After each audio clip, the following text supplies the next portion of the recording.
Welcome friends, मैं प्रकाश रंजन आपका CCS Sonipat branch पे स्वागत करता हूं। आज हम लोग UPSC के लिए इतिहास विषय के कुछ टॉपिक्स को अध्ययन करने जा रहे हैं। So please join us and feel the difference.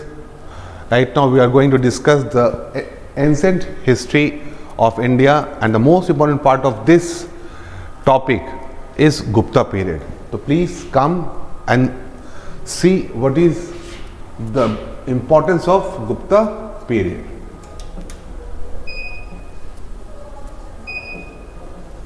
As all of you know, Gupta period is the period which developed on the basis of post-Mauryan period. In fact, गुप्त काल के पहले जो काल आता है वो है post-Mauryan period।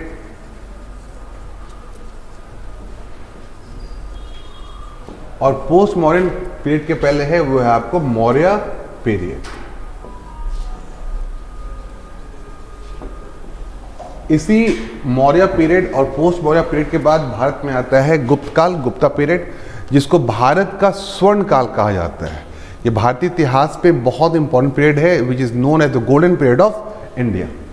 तो इसको समझेंगे आज हम लोग कि क्यों इसको स्वर्ण काल कहते हैं और क्या इसके इंपॉर्टेंस है, इस बात पे चर्चा करेंगे। सबसे पहले आज के डिस्कशन में जो पार्ट 1 हमारा होगा, इस पे हम लोग चर्चा करेंगे दो चीज़ों पे। एक, why it is called as the golden period of India and what are the sources on the basis of which we discuss the aspects of Gupta period. तो first topic we will discuss today, that is golden period of India, and second we will discuss the sources of Gupta period.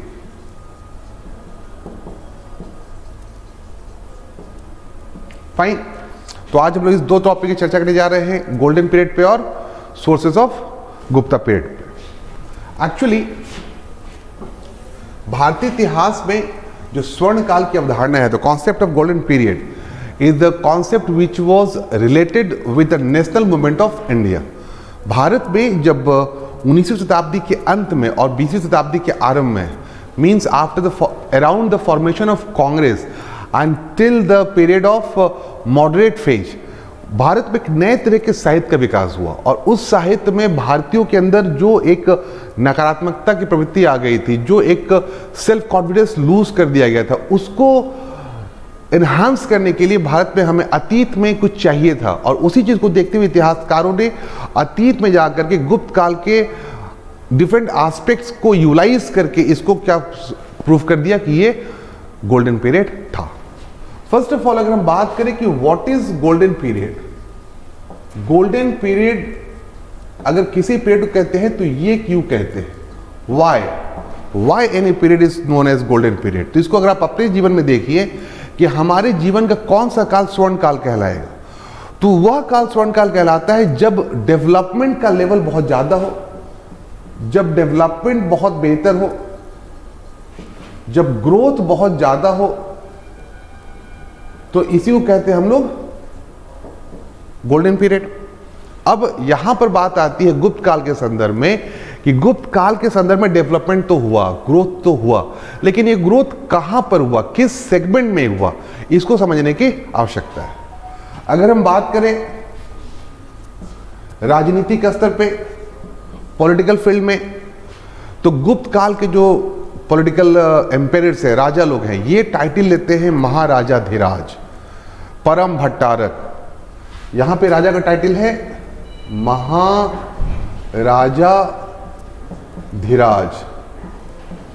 परम भट्टारक। ये title देखिए, देखने में title क्या बड़ा बड़ा title है। वहीं इसके पीरियड, इसके पहले मौर्य काल में जो राजा है वो सिंपल टाइटल लेता है राजा। देखने में क्या लग रहा है कि मौर्य काल का राजा गुप्त काल के राजा के सामने काफी कमजोर है, क्योंकि वो सिर्फ राजा कहलाता है, ये कहलाते हैं महाराजाधिराज, परम भट्टारक। बट एक्चुअली ऐसा है नहीं। ये जो महाराजाधिराज कहलाता है, ये इस राजा के सामने, मौर्य काल के राजा के सामने, इसकी पोजीशन काफी वीक होती है। क्यों वीक होती है? क्योंकि इसको ऐसे समझिए कि गुप्त काल में क्या हो गया कि एक एम्पायर है, इस पूरे एम्पायर का राजा कौन? तो इस पूरे एम्पायर का हेड है महाराजा धीराज, जो इस पूरे एम्पायर का राजा है। लेकिन इस महाराजा धीराज के साम्राज्य के भीतर कुछ ऐसे इलाके हैं जहां का राजा कौन? महाराजा। कुछ ऐसे इलाके हैं जहां का राजा कौन? तो राजा। तो ऐसे में आप खुद समझिए कि जहां मौर्य काल के समय जो भारत का एम्पायर था, इस पे सीधा एक अथॉरिटी है and that is king, that is raja. यहां पे जो अथॉरिटी है वो कहलाता है महाराजा धीराज, और ये सब जो अथॉरिटी ये कहलाते हैं महाराजा या राजा। अब बहुत सामान्य तौर पे समझिए कि ये जो महाराजा धीराज है वो क्या इस पूरे इलाके का एब्सोल्यूट मोनार्क है? नहीं, उसे इस इलाके का जो रेवेन्यू है वो महाराजा के साथ शेयर करना है, इस इलाके का रेवेन्यू राजा के साथ शेयर करना है। यहां पर महाराजा की सॉवर्निटी है, यहां पे राजा की सॉवर्निटी है। तो ये जो महाराजा धीराज है वो मौर्य काल के राजा के सामने क्या है?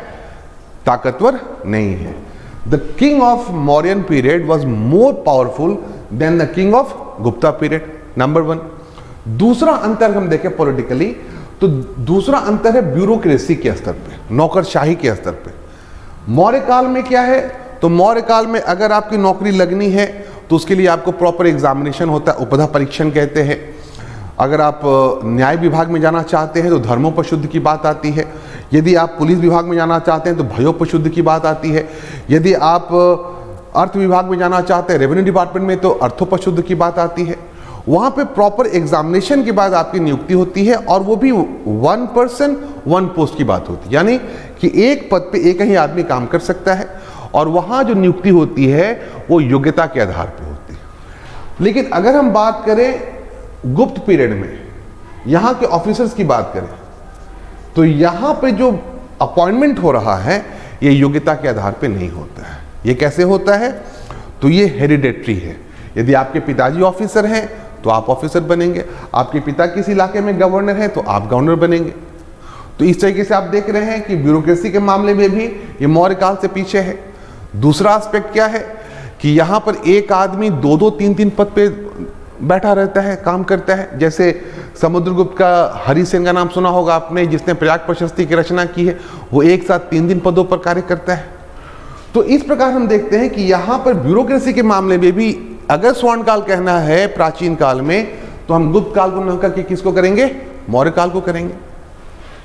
उसी प्रकार यहां पर क्या हो गया? तो तीसरी जो विशेषता आ गई, जिस प्रकार से पॉलिटिकल एक डिसइंटीग्रेशन की बात आ गई, तो एक कहते हैं यहां पर एक फ्यूडल काइंड ऑफ मेंटेलिटी का डेवलपमेंट होता है, फ्यूडलिज्म। इसको कहते हैं सामंतवादी व्यवस्था। गुप्त काल में इसका विकास बढ़ जाता है।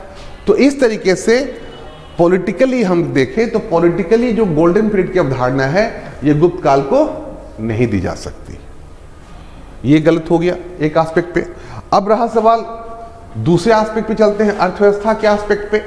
हम सब जानते हैं, बचपन से पढ़ा है हमने कि भारत को सोने की चिड़िया कहते हैं। भारत ये विश्व के स्तर पे सबसे अधिक व्यापारिक देखा जाए तो हमारे बनाए हुए कपड़े, हमारे बनाए हुए वस्तु, हमारे सामान पूरे विश्व में छाए रहते थे। तो भारत में सिक्कों का भी आरंभ बहुत पहले से महाजनपद काल से सिक्का चला रहा है।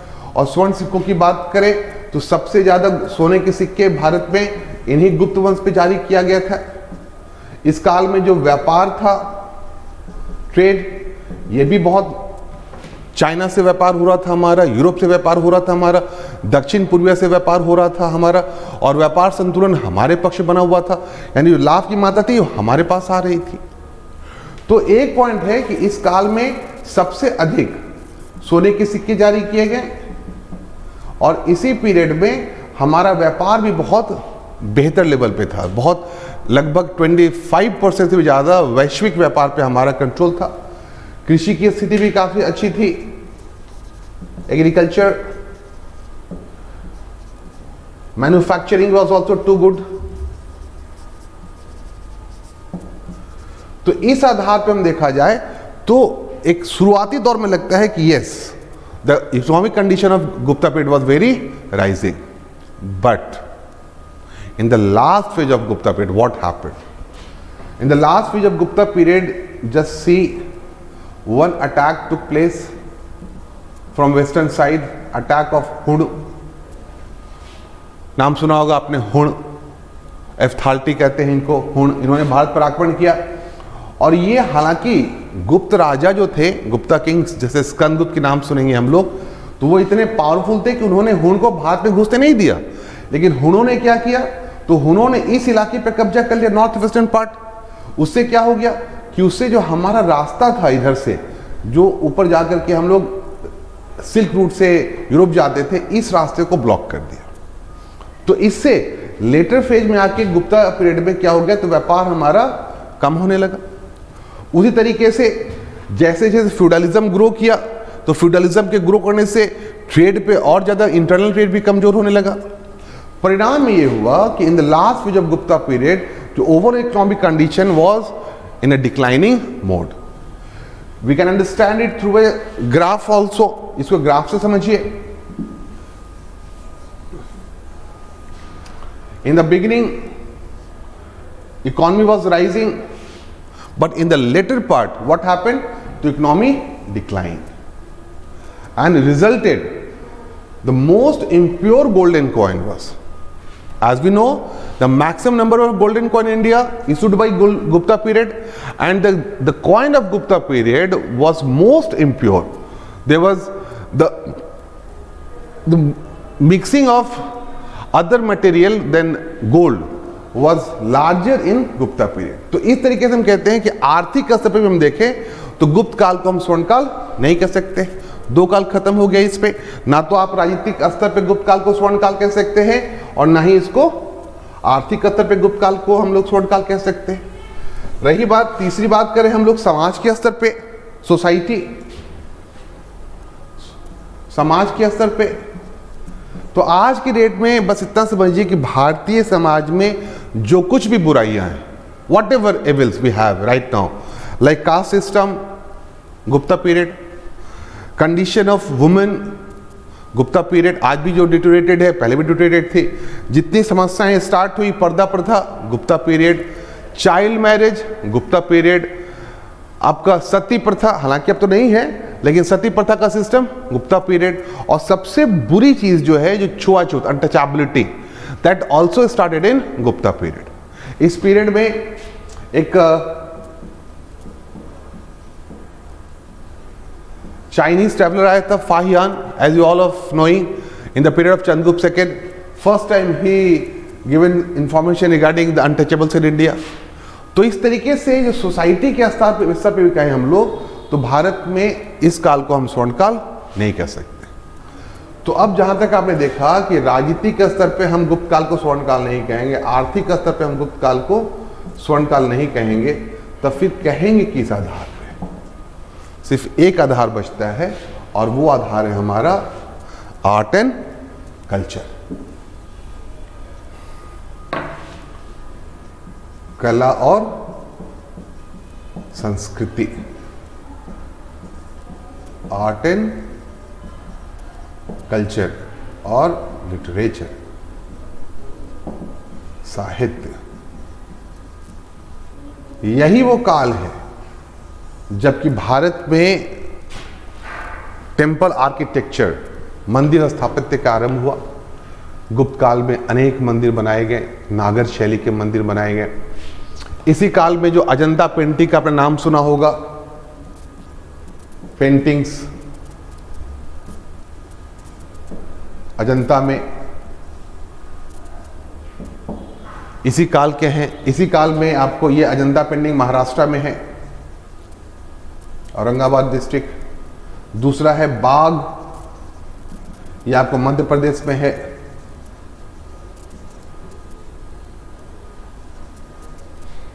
तो ये पेंटिंग्स अद्भुत, आप जाएं कभी अजंता में, बाघोरा नदी है वहां पे, उसी के साइड में 29 गुफाएं हैं, जिसमें से कुछ गुफाएं गुप्त काल की हैं, केव नंबर 16, 18, 17 एंड 19.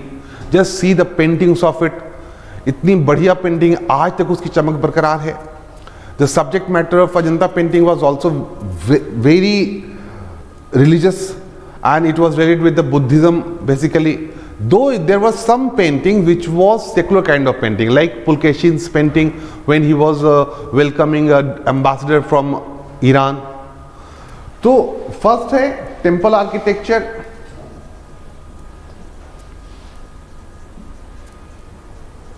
दूसरा पेंटिंग, तीसरा स्कल्पचर अर्थात मूर्तिकला।